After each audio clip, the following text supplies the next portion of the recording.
of Black Death in Detroit. The place of black funeral homes and cemeteries in the city of Detroit. Charles C. Diggs, Sr. and Charles C. Diggs, Jr. How Wayne County made digging bodies famous, from Jackson to Detroit and beyond the tunnels of Westland Eloise, # the House of Diggs. # digging bodies, # Detroit, # Wayne County. #Jackson, #Westland, #Inkster, #Eloise, #Detroit Memorial Cemetery, #Hospital, #Park, #Parole Commissioner, #Michigan Did You Know, #Charles Diggs, #Mortician, #Black Businesses Matter. Many black funeral homes in Detroit became family practices. Charles C. Diggs, Sr. founded his House of Diggs Funeral Home in 1921, and his son Charles C. Diggs, Jr., was born the next year. Diggs, Jr. grew up in what was formerly Dunbar Hospital in Detroit, the first hospital in the city that both employed and serviced African Americans. In 1933, Diggs was appointed as the state's first black parole commissioner. It was his first political office, but not his last. In 1936, he was elected to the state Senate as a Democrat. He was the first black senator in the state. When he arrived for his first legislative session, he was denied a room at the Olds Hotel, across the street from the state capitol building in Lansing. This inspired him to introduce legislation to ban segregation in public accommodations, a bill which was later passed as the Diggs Law. According to his son, it was the first of its kind. It was the cornerstone, not only of his active political career, but the foundation of additional civil rights legislation in other states, including the outlawing of discrimination in employment and in other areas, plus policy changes with the structure and organization of the Democratic Party. Charles C. Diggs, Jr., Untold Tales, Unsung Heroes advertisement featuring the Metropolitan Funeral System program. Courtesy of the Michigan Chronicle, January 24, 1948. Diggs, Sr. would hold office until 1944, when a bribery scandal sent him to prison. When he was released in 1950, he ran again, successfully, for the state Senate, but Republicans in Congress refused him the seat, their reasoning being that his conviction barred him from serving. In response, his son took a leave from law school to run in the special election for his seat. In 1951, his son succeeded him in the state Senate, later going on to become the first African American congressman from Michigan. He would serve until his resignation in 1980. Between successful political campaigns, both Diggs' men kept a hold in the undertaking business. In 1942, that business expanded to include the Metropolitan Funeral System Insurance Company. While burial insurance was incredibly common in the South, Diggs' company was one of the first in Detroit. African Americans brought the practice north with them during the Great Migration. Burial insurance guaranteed that a person's loved ones would be able to afford to bury them with dignity. As one of these migrants, Diggs, Sr. saw an opportunity to expand his funeral business. He was also instrumental in the founding of Detroit Memorial Park, the first black cemetery in Detroit. As an advertisement for the Metropolitan Funeral System, Diggs, Jr. hosted a weekly radio show. The usual program consisted of current events and intermittent gospel music. Diggs continued his program through his tenure in Congress, at one point raising money for the Montgomery bus boycott. Diggs was no stranger to civil rights legislation. While he had not planned in following his father into politics, he took up the mantle with gusto. Early in his tenure, he attended the trial of the two men accused of murdering Emmett Till. When he found that the county in which the case was being tried had no registered black voters, he charged that Mississippi should lose representatives from Congress, as ordered in the 14th Amendment. Diggs also was a formative member of the Congressional Black Caucus, which originated as the Democratic Select Committee in 1969 as a way for the relatively few black representatives to network ideas. It eventually evolved into the more politically formidable Black Caucus in 1971. Diggs, Sr. had died in 1969, and Diggs, Jr. was running the House of Diggs from afar, but he remained at its head. Eventually, his second wife Anna, a prominent Detroit lawyer, would get a degree in mortuary science to help her husband run the funeral home, continuing family practice. Diggs, Jr. continuing the business after the death of his father. Courtesy of the Michigan Chronicle, June 10, 1967. Diggs remained the symbolic leader of the House of Diggs, but he spent much of his time in Washington, working towards civil rights. He was incredibly popular, and in a largely black district, he was re-elected time and time again. Like his father, Diggs' career ended in a scandal. In 1978, he was indicted by a grand jury on charges of taking kickbacks, and was convicted, but he maintained his innocence through a series of appeals. The scandal did not hurt his popularity in Detroit, and even after being convicted, his constituents re-elected him again. Unlike his father, he was allowed to represent his electors after his conviction, but he resigned from committees and was eventually censured by Congress. Diggs, insulted by the conviction and censure, resigned from his seat in June 1980. He went back to his original trade, opening a funeral home in Maryland and working there until his death in 1998. Via hashtag King of the Undertakers, hashtag Diggs Funeral Home, hashtag Kickback King, hashtag Cremation, hashtag Cemetery, hashtag Graves, hashtag Funeral, hashtag Memorial, hashtag Jackson Prison, hashtag Wayne County, hashtag Morgue, hashtag Burial, hashtag Eloise Unmarked Graves. Hashtag the Metropolitan Funeral System. Hashtag Westland, Michigan. Did you know? Thinking Face. Hashtag the House of Diggs Eloise History. Hashtag Hid Stories in Plain Sight.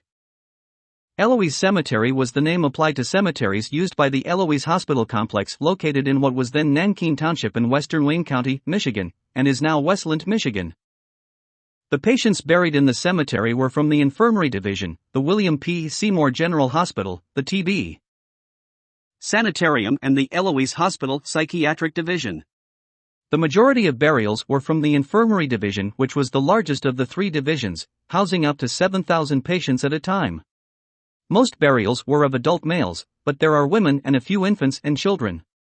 The first notation made of an institutional cemetery was in 1892 when the hospital arranged with Catholic Bishop John Samuel Foley to move bodies which had been buried northwest of the county house to an island in the middle of the reservoir. This move was made to enable the first paving of Michigan Avenue, which occurred in 1910. Part of the artificial lake at that time had to be filled in. There were actually two other cemeteries that were used to bury Eloise patients after the turn of the century. The first was on the northeast corner of farmland south of Michigan Avenue and one further south on the farm site facing Henry Ruff Road.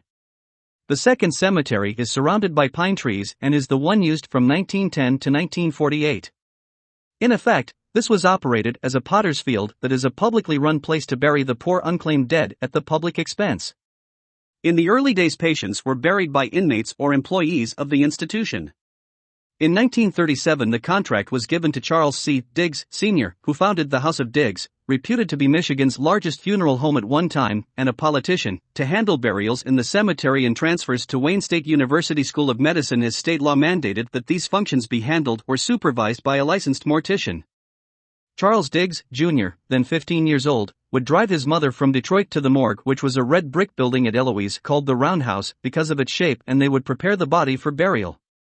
White sheets were used to line the wooden coffins and, unless the patient had clothing, they were covered in another white sheet. If family or friends were present, there would be an interment service; if not, the deceased would just be buried by inmates. About 7,100 people were buried in the Eloise Cemetery between 1910 and 1948. These were patients who died at the institution and had no known relatives or relatives who were unwilling or unable to bury them. Only numbered blocks identify the graves.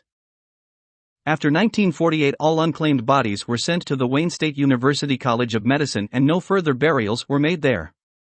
Burial records in the late 1920s and 1930s were especially problematical or non-existent. For example, there were only 4 extant death records for 1934. The names of over 4,000 of the 7,100 people buried in the cemetery were added to find a grave. The cemetery is owned and maintained by Wayne County. It is fenced and there are no trespassing signs posted. The graves are marked by numbered markers and the names of most of the people buried there have been lost to history. However, presently 5,500 of the burials are now on Find a Grave. The field lay forgotten and neglected, especially since the last burial, in one of the 3 plots, was in 1948. It now stands in the way of other uses, and is seen as a responsibility by Wayne County commissioners who are perplexed over use of the Eloise site. The presence of over 7,000 marked but unnamed graves, and the absence of many supporting records is potentially an insuperable obstacle to any future development. Wayne Company, Michigan Board of County Auditors. Research Bureau, May 16, 2011, 1933. Report on Analysis and Survey of Eloise Hospital and Infirmary, prepared and issued by the County Research Bureau Division of Board of Wayne County Auditors L. Retrieved May 6, 2014. Last edited 5 months ago by Edward 321, Wayne Company, Michigan Board of County Auditors. Research Bureau, 1933. Report on Analysis and Survey of Eloise Hospital and Infirmary, prepared and issued by the County Research Bureau Division of Board of Wayne County Auditors. University of Chicago. Retrieved May 6, 2014. Last edited 1 month ago by Werspielcheck. Related to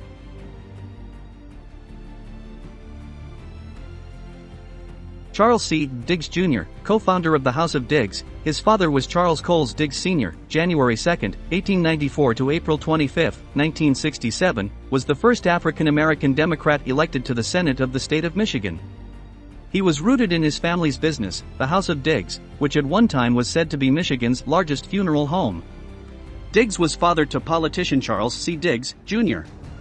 The elder Diggs was a member of the Elks. Diggs committed suicide at Detroit Memorial Hospital after suffering a cerebral hemorrhage and a stroke, jumping from his 4th-floor hospital room window to his death. He was interred at Detroit Memorial Park in Warren. Charles C. Diggs Jr., born in Detroit, Michigan, Charles was the only child of Mayme E. Jones Diggs and Charles Diggs Sr. He attended the University of Michigan, Detroit College of Law, 1952-52, and Fisk University. He served in the United States Army from 1943 to 1945. After his discharge, Diggs worked as a funeral director. He served as a member of the Michigan Senate from the 3rd District 1951 to 54, just as his father had from 1937 to 1944. He was rooted in his family's business, the House of Diggs, which at one time was said to be Michigan's largest funeral home. Diggs died of a stroke at Greater Southeast Community Hospital in Washington, D.C. He is interred at Detroit Memorial Park in Warren, Michigan. Related stories. Patricia Ibbotson worked as a nurse at Eloise before it was closed. She is also the author of the book, Eloise, Poorhouse, Farm, Asylum and Hospital 1839 to 1984. She raised money for the historic marker. She also wrote Detroit's Hospitals, Healers and Helpers, which has an entire chapter of captioned photos of Eloise. From the 19th century, the cemetery was a source of cadavers, after body snatching, which were used by medical students at the University of Michigan. From 1948, the laws were changed so that the hospital became a ready source and bodies were sent to Detroit medical colleges.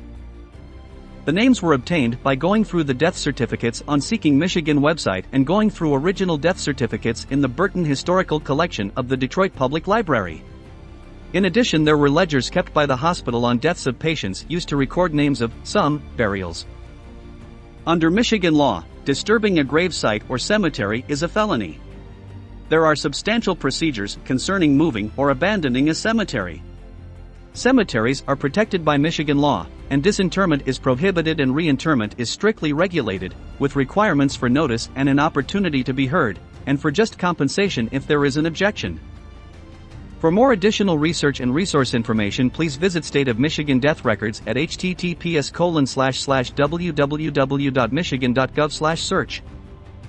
Library of Congress, ask a librarian at https://ask.loc.gov/prints-photographs. Other ways to contact us: 202-707-6394. For more about contacting us, see our contact information page.